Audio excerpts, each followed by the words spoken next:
വിദ്യാർത്ഥികളുടെ ആത്മഹത്യാ നിരക്കിൽ കഴിഞ്ഞ 20 വർഷത്തിനിടെ വൻ വർധനവ് ഉണ്ടായതായി റിപ്പോർട്ട്. 2001 മുതൽ 2021 വരെ 150% ഈ വിഭാഗത്തിൽ ആത്മഹത്യ ചെയ്തവരുടെ എണ്ണം. വിദ്യാർത്ഥികൾ നേരിടുന്ന മാനസിക സംഘർഷങ്ങൾ വർദ്ധിക്കുന്നതാണ് പ്രധാനമായ കാരണമായി ചൂണ്ടിക്കാണിക്കപ്പെടുന്നത്.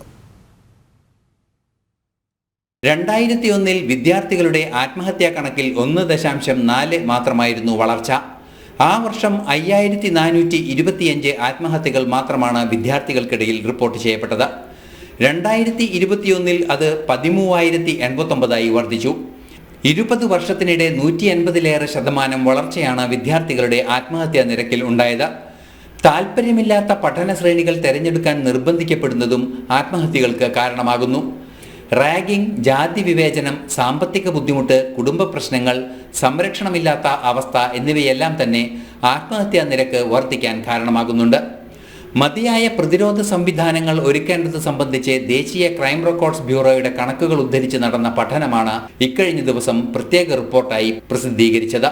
2017 മാനസികാരോഗ്യ നിയമം കാര്യക്ഷമമായി നടപ്പാക്കാത്തതും കാരണമായി ചൂണ്ടിക്കാണിക്കപ്പെടുന്നു. പുതിയ ദേശീയ വിദ്യാഭ്യാസ നയം പ്രശ്നത്തിന് പരിഹാരമാകുമെന്ന വിദഗ്ധാഭിപ്രായവും റിപ്പോർട്ട് പുറത്തുവന്ന പശ്ചാത്തലത്തിൽ പ്രസക്തമാണ്. ന്യൂസ് ഡെസ്ക്, ജനം.